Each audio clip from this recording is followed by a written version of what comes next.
Salut tout le monde, j'espère que vous allez bien au lendemain de la victoire du Canadien de Montréal contre le Kraken de Seattle par la marque de 4-2.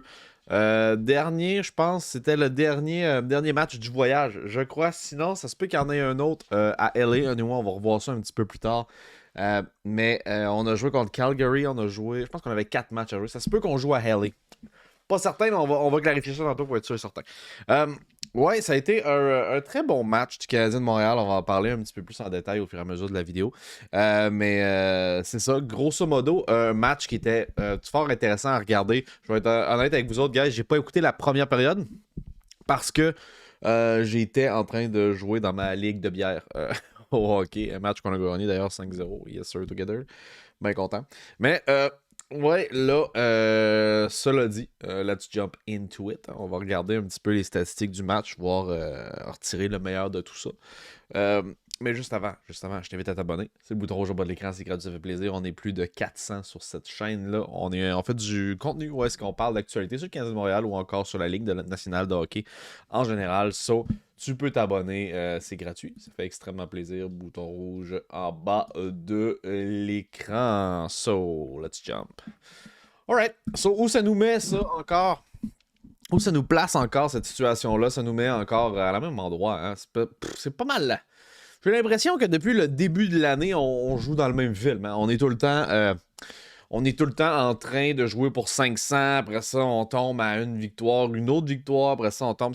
Il y a beaucoup d'exchange entre les victoires et les défaites. On a de la difficulté à vraiment partir sur une série depuis le début de l'année. Et vraiment, là, on est encore 2 victoires au-dessus de 500. Donc, on est à une fiche de 13-11-2, contrairement aux Kraken qui sont maintenant 15-7-3.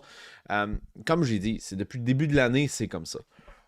Pour ce qui est des buts, en première période, on était à égalité. En deuxième période, il s'est passé quand même beaucoup de buts. Il y a eu 4 buts, entre autres, le Canadien de Montréal qui a pris les devants, surtout en deuxième période.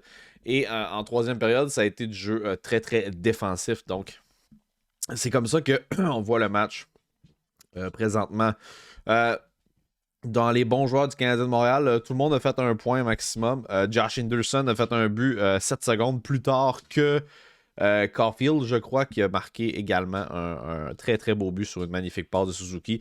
À 2 contre 1, ces gars-là, à 2 contre 1, tu peux pas leur laisser de l'espace, mais ils vont toujours te faire payer, peu importe c'est qui. Si Suzuki est en possession de la rondelle, c'est parce que le problème, c'est qu'il peut tirer de la même manière que Caulfield.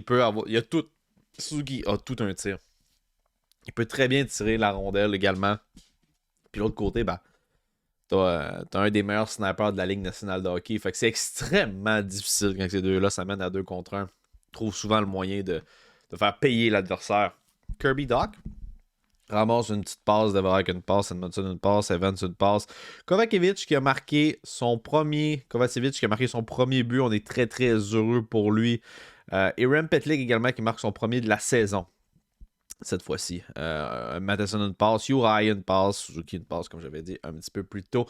Du côté des Kraken, c'est très rare que je surveille ça. Hein. C'est très rare que je vais voir du côté adverse, mais c'est pas pour rien que je fais ça. C'est parce que c'était le premier de notre cher ami Shane Wright. Okay? Shane Wright qui a eu quand même 3 tirs au filet, qui a marqué son premier but. Il était content. Il était-tu content? C'est script, man. La Ligue nationale de hockey, j'ai pas le choix de dire que c'est scripted, ok? Puis j'ai parlé avec des gens qui sont quand même fans du Kraken de Seattle, qui aiment vraiment l'équipe. Et puis, ils m'ont dit que n'importe quand, ils sont prêts à échanger une défaite du Kraken de Seattle contre le premier but de Shane Wright. Fait que, tu sais, je pense que même si ils ont perdu hier, le Kraken de Seattle, ça a goûté un petit peu la victoire parce que Shane Wright a retrouvé sa confiance. Dans la AHL où est-ce qu'il a marqué 4 buts en 5 matchs. Et puis là, il s'est amené avec Seattle pour ce match-là, vraiment, où il y avait une motivation supplémentaire. Marque le premier but en première période. Ça lui a donné vraiment une belle aire d'aller. Donc, je pense que généralement, ils vont être très, très contents de la performance de Shane Wright et du Kraken, malgré la défaite. Fait que c'est exactement là où ça nous amène, comme je vous ai dit. Dans le match, qui d'autre que j'aimerais parler, j'aimerais aussi peut-être dire que Jake Allen a connu un très bon match, hein, 939 de moyenne d'efficacité, accordé 2 buts sur 33 tirs, donc c'était un super de beau match pour pour Jake Allen. Très, très content pour lui également de pouvoir continuer à rebondir dans des matchs qui sont des fois un petit peu plus difficiles. Là, il est sur une bonne séquence, fait que c'est juste tant mieux pour lui. Ouais, désolé, il y avait quelqu'un qui avait cogné à la porte. J'ai été un petit peu interrompu. Où est-ce que j'en étais? Ok, je voulais savoir c'était quand le prochain match du Canadien. Je sais que c'est samedi, je sais que c'est contre les Kings, mais c'est marqué que les Kings vont être à Montréal. Alright, c'est ça que je voulais savoir. Donc, le prochain match, c'est contre les Kings. Est-ce que Quinton Byfield est encore là? Si moi, vous googlez ça 2 secondes, je veux juste savoir si Quinton Byfield joue. Je sais qu'il a été relayé il n'y a pas tellement longtemps. Ça, c'en est un des espoirs que j'aimerais ça, tu sais. J'aimerais ça voir jouer un peu plus. Mais je pense que Kids joue pas présentement. On regarde ça ensemble, guys. Non, hein? Non, c'est ça. Il a joué 8 games. Il a joué 8 games en NHL cette année. Il a eu 3 passes. Et puis là, il joue dans la AHL. 10 points en 10 games. Super. Au moins, ça peut rester de même pour lui. Quinton Byfield qui, malheureusement, connaît pas un début de carrière rêvé. Lui qui a été 2e choix, je crois, overall, par les Kings. Ça va être... ouais, c'est difficile pour lui. Je pense qu'on le verra pas... Je pense pas qu'on va voir Quinton Byfield à Montréal, guys. Malheureusement pour lui. Sinon, ce que je voulais également vous dire par rapport au match d'hier, vraiment, ça a été une victoire d'équipe. Et puis, ce que j'ai vraiment aimé à partir du Canadien de Montréal, surtout à partir de la deuxième, pas à partir de la deuxième, mais à partir de la troisième période, c'est que, tu sais, je sais pas si vous savez, mais en fin de deuxième, à 0.1 seconde, je pense, on s'est fait crisser un but par Jared McCann qui nous a amené à 4-2 en fin de deuxième, dans le fond. On commençait la troisième période, et puis ce que j'ai aimé, c'est que les gars ont joué dans le même film hier.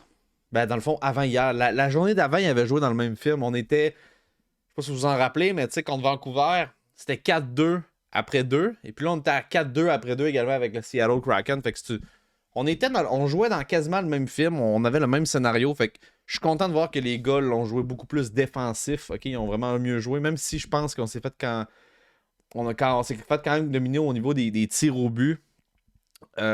On n'a vraiment pas joué le même hockey. Vraiment pas. Là. On n'a pas joué la même affaire du tout. Puis je suis content que les gars ont gardé ça de tête. Je veux juste aller voir le nombre de tirs, juste pour pas vous dire de merde, guys. Mais ouais, Martin Jones, check. Martin Jones, là, 4 buts contre. 16 il y a eu 16 tirs, 12 arrêts, 0.75. 0.75 de pourcentage d'arrêt. C'est à coucher dehors comme stat. c'est même pas terrible. C'est à coucher dehors comme statistique. Fait que ouais, on n'a pas tiré beaucoup, mais on a capitulé sur les chances qu'on avait. Fait que ça a été parfait pour ça. Très très heureux du match que les Canadiens ont fait hier. Je pense que vous aussi, vous le saurez. Le fait de rebound comme ça après une défaite plutôt humiliante face à Vancouver, ça fait extrêmement du bien. Donc, prochain match, c'est juste samedi. C'est dans un petit bout. Là, on est mercredi. Ouais, ça va faire une belle petite pause pour le Canadien de Montréal. Ils vont pouvoir aller revoir leur famille et tout. Je suis sûr qu'ils vont être bien contents. J'espère que vous aurez apprécié cette vidéo-là, guys. C'était un quick topo de la game d'hier. Puis, c'est ça. J'espère aussi que la liste des blessés va rapetisser un peu. Hein? Parce que là, on a beaucoup de blessés. Ça va commencer à jouer également sur le moral de certains gars, je pense. Sean Monahan qui n'a pas joué hier, je pense. Sean Monahan qui n'a pas joué. Je vais aller regarder pour être sûr certain, mais non, c'est ça. Shane Monahan qui n'a pas joué. Sean Monahan. Ouais, la liste des blessés va commencer à faire mal chez Canadien de Montréal. Si on peut avoir le retour de savoir aussi, je suis sûr que ça va aider la défensive. Merci beaucoup d'avoir écouté la vidéo jusqu'à la fin, guys. Ça fait extrêmement plaisir. Je vous rappelle de vous abonner si vous êtes nouveau. C'est gratuit. Ça fait extrêmement plaisir. Sur ce, guys. Peace out.